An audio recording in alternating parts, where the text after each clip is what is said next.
No, but the second thing, I guess the last thing was the, if you want to run through the philosopher thing with me real quick, remember the philosopher that I like Yeah. and all that. Okay, so the first one is a philosopher that I dislike. Okay, so I'll go and then you go. Let's do it. A philosopher that I dislike. So I thought of this while I was biking today. I was on my little stationary bike. I bike 10 miles a day. I'm very into cardio. Way too much information. So while I was biking, I was like, you know what? I should probably not cite contemporary philosophers that people probably really like when I'm saying the ones that I think are super overrated or bad. So I'm gonna stick to that because I have some choice words for some contemporary philosophers, but I know it'll make some people very mad and upset at me, and I don't want that. So I'm gonna pick a dead person for this one, and this is you asked dislike, right? Yes, that you don't like. Yeah, David Hume. So that's one that I'm going to choose. I dislike David Hume. I think he got a lot wrong. I think he got metaphysics really wrong. I think he put it on a bad track, and epistemology very wrong. I mean, conflating the intellect with the imagination, conflating concepts with imaginations or mental images, thinking that conceivability automatically entails possibility. Hume's fork, which is self-defeating. You got his regularity theory, which has less than a 0.0 with 99.5 billion % chance of being true. I mean, I could go on, but he got a lot wrong, and I'm just not a fan of him. No, we need more agnostics, atheists in the world that have that position against Hume, I think. So that's refreshing to hear. One that I dislike, and it's funny because I'm saying this more as a Christian.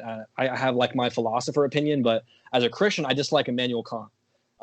I think that, what he did after Protestant, what we saw in Protestant theology and philosophy just ruined the modern world. I mean, I can't stand anything that guy did. Good. I think I'd add Hegel too. I mean, it's the most cryptic crap I've ever, like, it's not even intelligible. Like there are at least a few English languages, and one of them is Hegel. I had a love for Kierkegaard in my early undergrad years, and he's like that's the only reason why I know anything about Hegel, mainly because he made fun of him. But anyway, okay, so the next one is overrated philosopher. Who do you think is overrated? Man. So this was another one where it's like, I'm not going to say contemporary philosophers because that would make way too many people way mad at me because I have some strong opinions about some of these, but again, I'm going to say David Hume. He's so overrated. People are like, oh, he showed us that induction is like, oh, you can't know anything inductively. It's like, no, he didn't. Okay, calm down, Joe. So David, one of them, overrated. Is there one that you would say is contemporary that's overrated? That's fine. Mine's contemporary.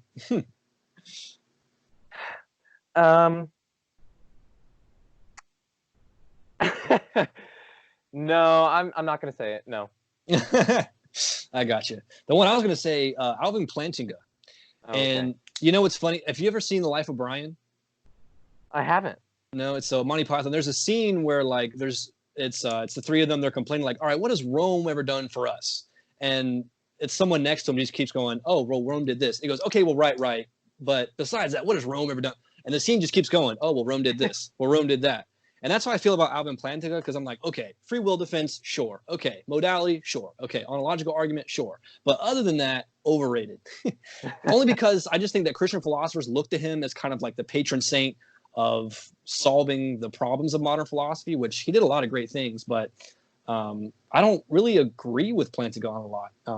Personally, I am a Protestant, I am Reformed, so is he, but I'm a Thomist, so we differ just right there, and a lot of other things too. But anyway, undervalued philosopher. Undervalued philosopher. So, wow, there are lots of these. Alexander Proust is undervalued.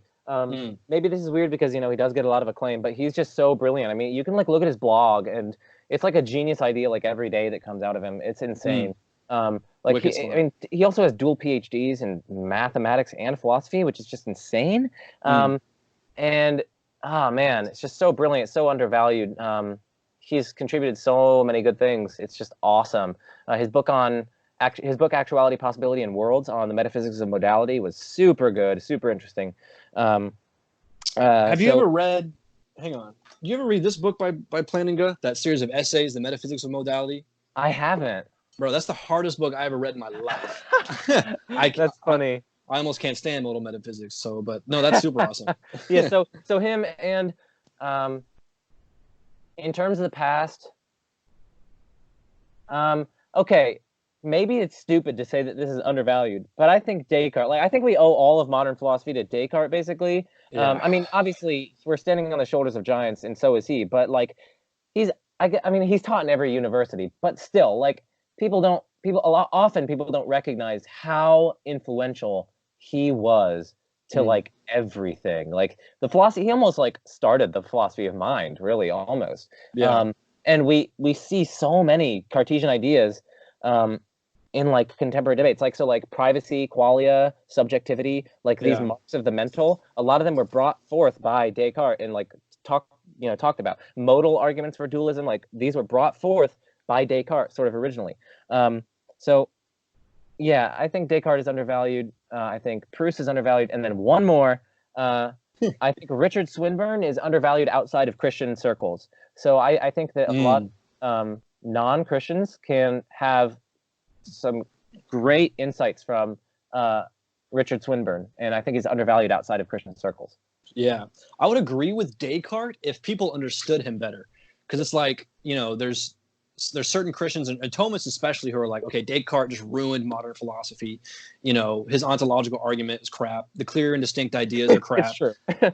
Yeah. And so, of course, to an extent, I agree. But when I actually started reading Descartes, his letters, I have the Cambridge Companion to Descartes, which was like amazing to me. I had a newfound respect for him. As a Christian philosopher, but at the same time, definitely he's the reason why like the Enlightenment, the skepticism of the modern period was brought about because of him.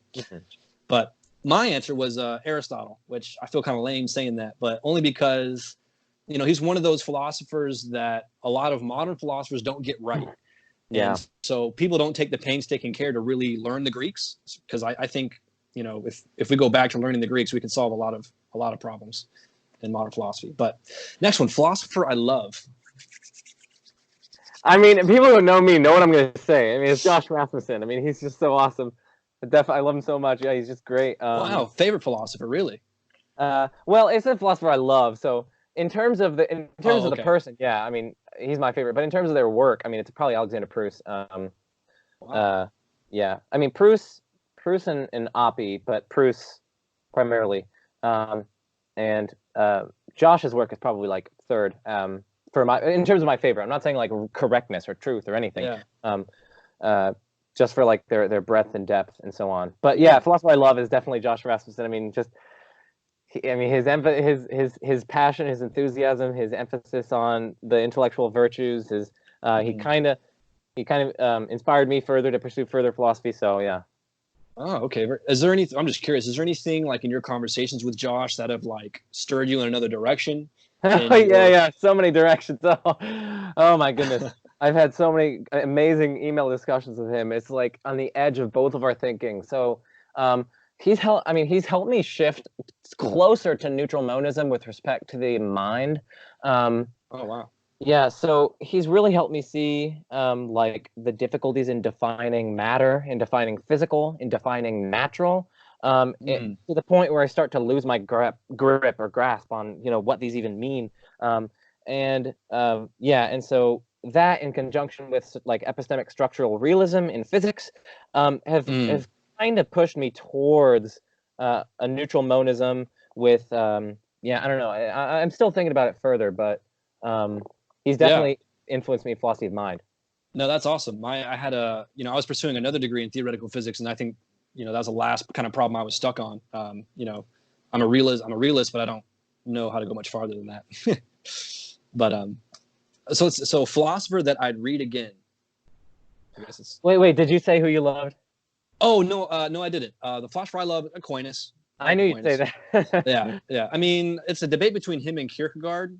I mean, I really love Kierkegaard, but Aquinas is probably up there in terms of like, as soon as I read him and really understood him, my thought process and my really, just everything just went a new direction. It's kind of amazing. But anyway, so philosopher that I'd read again.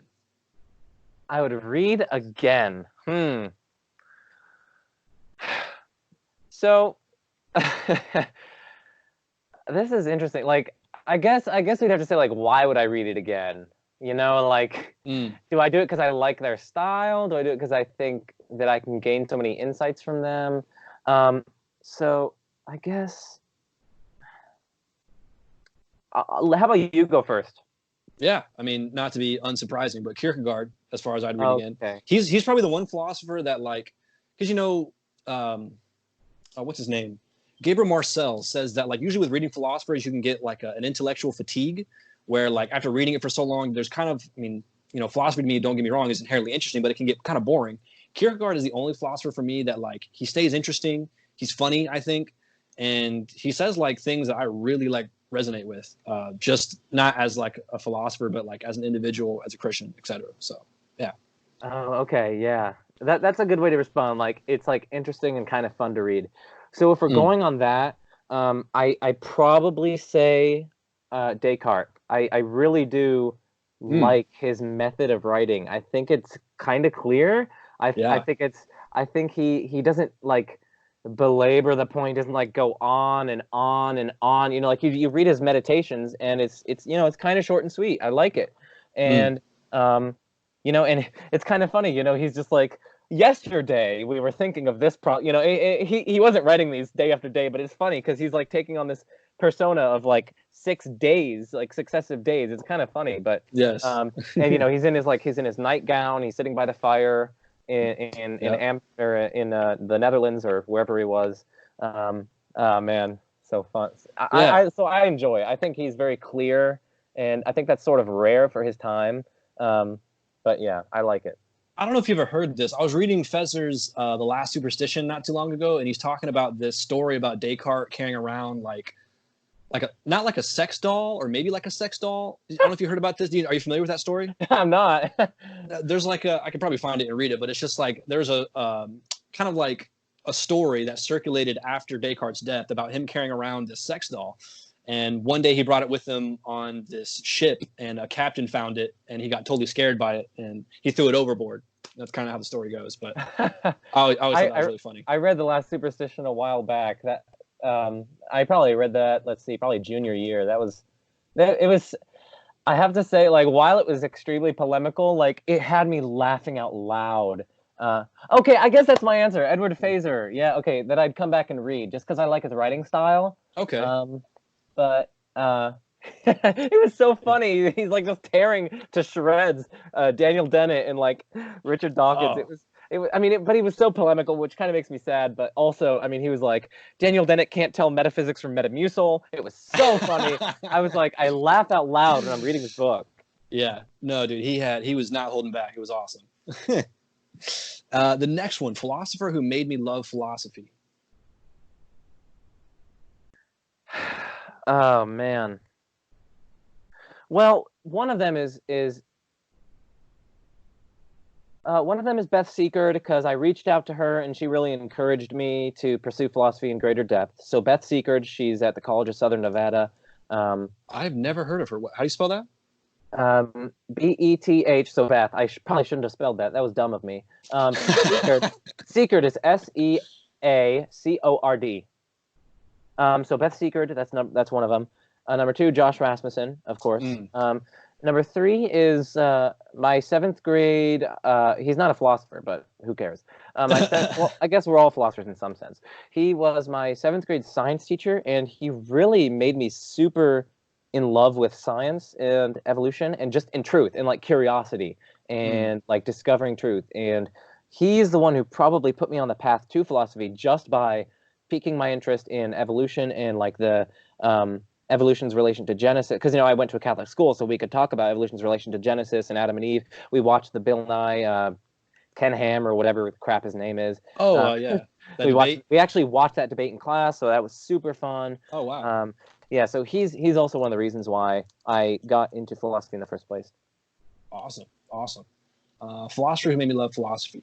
So I came across philosophy by accident. Long story short, basically, like, I was an atheist. My brother, out of nowhere, got baptized and got really into apologetics. And then so he starts asking me questions, and I had this personality where I don't like to look stupid.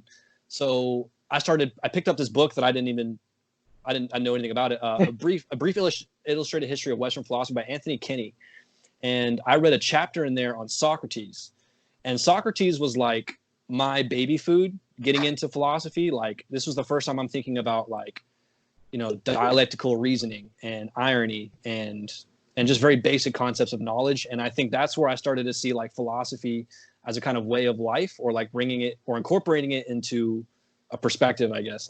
I don't know. So Socrates for me was who kind of initially started the fire, I guess. Nice. Mm-hmm. Wow. Okay. I got so like into your story about Socrates and I forgot the question. No, yeah. It's because I remember I was reading a lot of Christian philosophy at the time. So a lot of philosophers like to make some connections between Socrates and Jesus. So like, yeah, there's him being a martyr for the truth and, stuff like that. Yeah. So that was always attractive to me. People are interested. I have his martyrdom on the front cover of my book. Yeah. And actually, I actually wrote a poem about his martyrdom, and it's in the epigraph. Is it okay if I read it? Please. Okay. Please. So it's a sonnet. So I can actually read it in sort of like iambic pentameter. So it's like da da da da da. I can read it like that, but I'll just read it as a poem, without that sort of jumpy. But you can actually do that, and it sounds like good. And you wrote this, right? Like, it's stressed and unstressed. Yeah, I wrote it. Okay. Okay. So I don't claim it. I'm not a poet. I composed it like I composed it junior year for an extra credit assignment for IB English class, and I loved it, and my teacher really liked it, and it was just, I don't know. There's so much in here if you look at it in depth and you analyze it that you can get so much out of it, I think. So it's called Chains. Okay, so that which surrounds is chained, both mind and flesh. Be self-imposed, or maybe not. We bow to glory, pride, repose without refresh. Our chains we slaves obsequiously avow. We wallow in a sea of filth, not truth. Proclaim adherence to repeated breath. Our only hope? Corruption of the youth, the persecuted spirit put to death. Corruption is enlightening. The doubt that soaks accustomed minds drips freedom. Relinquish bondage, leave the cave, throw out the rotten, adore her beauty, ditch straw for steel. The thought, the reasoned thought. The end result? Our chains reduced to naught. Yeah. That's hilarious. That was serious. I love the part you said, truth is an adherence to a repeated breath. That was good. That was a good one. Thank you. No, that was beautiful. Thank you. I appreciate it. Yeah, it was so, I was like, I got to include a poem. It was like, oh man. And then of course I have my two favorite quotes before that. I'll just read them. Please. What altar of refuge can a man find for himself when he commits treason against the majesty of reason? So that's Baruch Spinoza. And then the second one is from Pythagoras. Reason is immortal, all else mortal. I love it. Dude, that's super dope. I love that a lot. As far as the next one, philosopher who surprised me. Okay, so David Benatar is one of them. He's an antinatalist. So he says that it's like we have a moral imperative not to bring people into existence. He thinks like you ought not bring people into existence, which is, I mean, that's surprising. That's a surprising thesis. Surprised me. When I first heard about Descartes, he surprised me just because of his evil demon, right? Or evil genius, however you want to translate it. And David Hume as well. Just like, seriously, bro, like I can't know that if I drop a ball, it'll fall. Like that's surprising, and it's also wrong, but it's surprising. Yes, interesting. For me, so being a Christian and upcoming in philosophy, I would learn philosophy from just sources that were Christian or that just agree with my worldview. And so, for example, John MacArthur, I don't know if you're familiar with him. Reformed pastor out in California or Texas, or I forget where he's at. But he writes this article against Kierkegaard saying that he's an irrationalist. He's the reason why, you see the modern existentialists say that truth is subjective. And really just evangelicals, Protestants really just put a lot of crap on Kierkegaard until I read him for myself. And I, not to go through any personal details, but I was going through a really hard breakup at the time. Mm-hmm. And I'm reading through Kierkegaard's biography, and he's talking about his breakup with this girl, Regine Olsen. And dude, just the way this guy talks about himself and just I wasn't expecting that. So it's almost as if I felt like I was being lied to from Protestant evangelicals who just hadn't read Kierkegaard. And I actually feel like that about a number of, philosophers. Yeah, you read about someone, but you don't read them. Yes, I said I would never let that happen again, because I remember I read Francis Schaeffer, another Protestant evangelical, on Aquinas. And, I thought, okay, Aquinas is why the humanism and the Renaissance was brought about.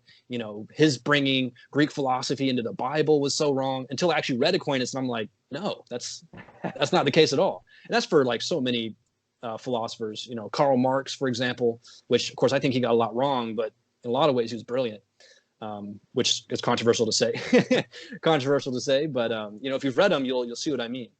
But anyway, so the next one, guilty pleasure. What is your guilty pleasure philosopher? Guilty pleasure philosopher. I thought you were asking about my guilty pleasure. I'm like, guilty pleasure philosopher. So this is one that I'm like sort of embarrassed about, but I do read. You go first. Yeah. So I didn't give like one specific one. I said the Stoic philosophers. Okay. Yeah. So I love Hellenistic philosophy to a degree, but the Stoics were really cool. So guys like Epictetus, Seneca, reading those different poets. The golden sayings of Epictetus were like amazing. One of my favorite quotes, he said like, okay, if I have to die, then that's what I'm going to do. I'm going to die now. But if I have an hour, then I'm going to go take a lunch.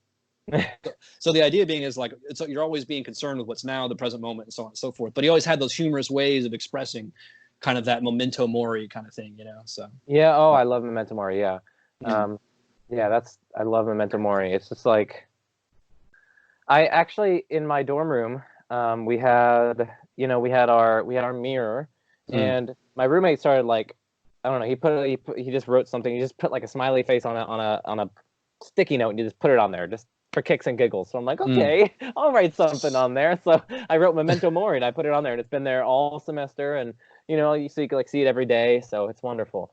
I just really like the injunction to just remember that you are finite, you're going to die, you're mortal. Oh yeah. So value truth, like pursue it, like adore it, like think about the majesty of reason, right? So like death is coming at some point, so make the most of the truths that you can discover, and your passions, and so I really like memento mori. You know how I know that God has a sense of humor? Actually, like, being honest, like, I have two fears in life. The first one is death. The second one is spiders.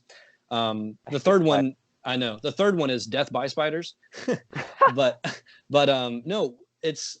So my number one fear in life is death, but yet I'm a philosopher. And it's like, if you're going to be like a philosopher, really delved into that, you have to constantly remember that you're going to die. That's kind of like the lifeblood, I think, of the discipline.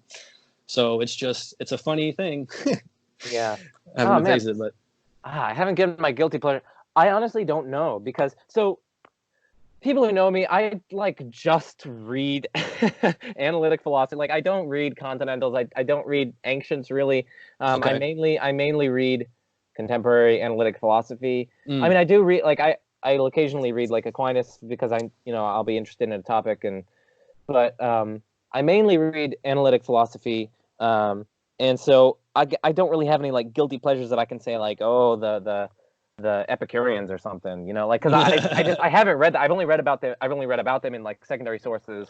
But I guess my guilty pleasure. Okay, histories of modern philosophy or histories of philosophy that get into like the life details of some of the philosophers. I just think it's hilarious. So that's my guilty pleasure. Like listening about like Kant and like his routines and stuff, and like people would like set their timer by like when he'd go out for his walk or something, and like oh my goodness, it was like so funny hearing about Kant and like how he lived his life. It's like, oh my gosh, you are such a boring person. Yeah, how he gave lectures and stuff. Yeah, he was a crazy dude. So I didn't even know how to answer this one, or how to really think about the question, but philosopher who disturbed me. Oh, yeah. So the way I thought of that was like, I was thinking Rene Descartes yet again, just because of his evil demon and his like, like, what the hell? What if I am dreaming right now? It's like, what if there is an evil demon that's deceiving me? So that's kind of disturbing, right? that disturbed me. Yeah, I guess that's really my answer. I mean, Nietzsche is kind of disturbing. That's what I was going to say. Nietzsche.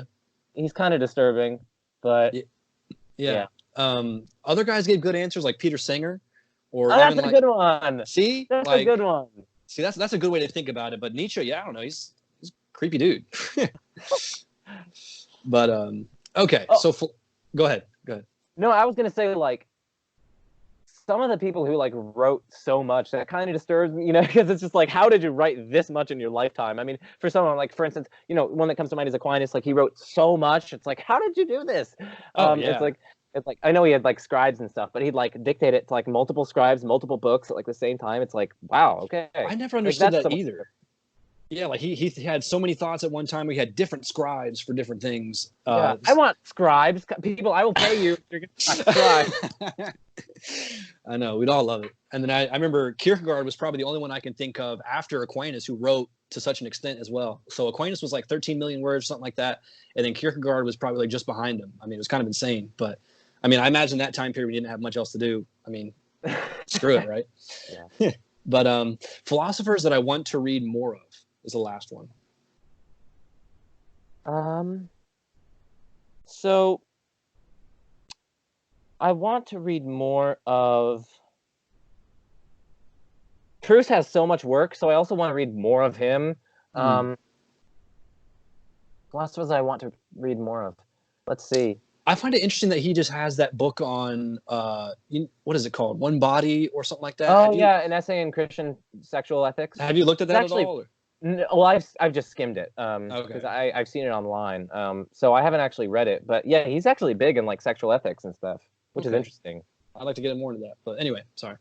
No, that's I think that's my answer. Okay, cool.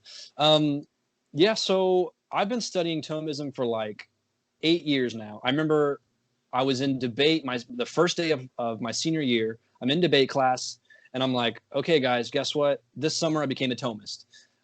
It's exciting. I'm gonna have new arguments in ethics and blah blah blah blah. Now I was like 17 when I said that. I'm 25 now, and I don't know crap about Thomism, because the more I learn about it, about principles of being and knowledge, and then I learned Latin after a while, and it got even harder. Oh, wow. So philosophers that I want to read more of, I'm still trying to understand Thomism. So like guys like Etienne and Gilson. Yeah. So more Gilson, like Etienne Gilson, like I think it's Etienne Gilson. Exactly. And then there's another dude, Reginald Garrigou-Lagrange. Garrigou-Lagrange, yeah. So all those like awesome French dudes that I want to get more into. But there's another guy, Cornelio Fabro. I've only got the chance to read 1 or 2 essays of him, but he's one of the more popular guys who combined Aquinas with Kierkegaard, which is like the meat of what I love. So he's someone I'd like to get more into, but he only writes in Italian. So oh wow. Yeah. So yeah, he's super obscure and super dead, so that doesn't help either. But yeah, brother. I mean, so I guess that's the last as far as those questions. Is there anything else kind of to mention? Like, is there anything about the book? Anything going on the blog? Any research interests? I don't know. Anything worth mentioning? Nothing much. I mean, my main research interest is, well, I'm finishing up like certain papers on Phaser's Aristotelian proof. Cool. I have a paper currently under review at one journal called, I'm proud of this title, An Argument That Fails to Actualize Its Potential. I liked that title. That's under review. I don't even know if I'm allowed to say this, but who cares? The second one it's under review. It's on existential inertia. I'm really hoping that one gets published. It's under review.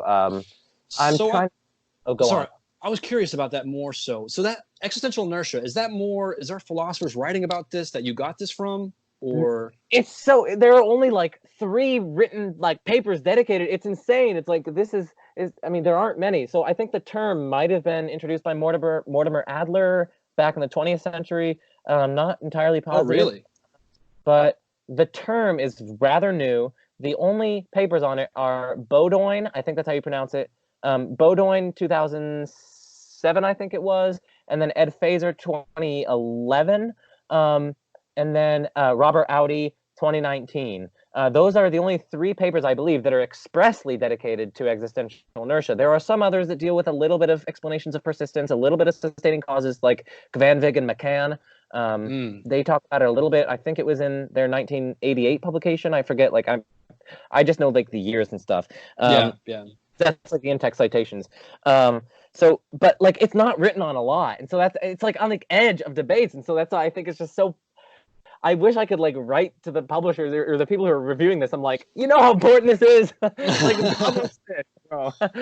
Oh man. I know. But, I remember. I saw you in the Thomas discussion group, and you first brought it up, and I was like, I've never even thought about that being a problem in the argument. It's almost like when Thomas do present the contingency argument. I was reading Norman Geisler like right before his book on Aquinas. Okay, it's gone. But and he just kind of goes through it in passing, which now that you've mentioned it, it's kind of interesting to me because it seems like philosophers are just kind of for granted saying that, okay, if there is, an existent contingent thing, there must be a sustaining operative cause to maintain it to be. And I've wondered why exactly that needs to be the case. I mean, so I appreciate that you're scratching that itch. Yeah. And I mean, it's just so important. Yeah. And so those are 2 papers on phaser. I'm almost done with another one on stage 2 of the Aristotelian proof. So I did one on stage 1. That one's under review. That one's an argument that fails to actualize its potential. That was only on stage 1. Okay. I'm trying to get one on stage 2. And I'm probably going to finish that one up within, I don't know, 2.5 weeks, maybe. I don't know. Who knows? And then after that, I'm trying to do one on the explanatory difference principle. I already have a somewhat of that written. And then also another one on omniscience and presentism and extrinsic models of divine knowledge. I'm trying to do that one, and then I've got a few others in the works. Like I want to try to get papers on most of Phaser's proofs, but yeah, no, nice. Just curious, do you have a pretty good like library at home? Are you a big book kind of? I mainly do like online reading, like Okay. online discussions and online like videos, but also online like reading and papers. But I mean, I do have a lot. I mean, I got a lot of books from like Proust. So I can go up and I've got like actuality, possibility, and world. I've got his infinity, causation, and paradox, and like, yeah. So I got a decently good library, but mostly online. Okay, cool. I mean, yeah, very cool. Just kind of curious. Well, dope, man. I think that's all I have on my end. So I just want to say thank you so much. Thank you for taking the time. I know you're a super busy dude, it sounds like, given all your writing. I mean, it's really impressive the extent to which you write. Oh, thank you. Yeah. When I was like, I remember being 18 or 19, really big in the blogosphere. Like, it was so easy to do 10,000, 15,000 words. Now it's like a real struggle just to get like 3 or 5.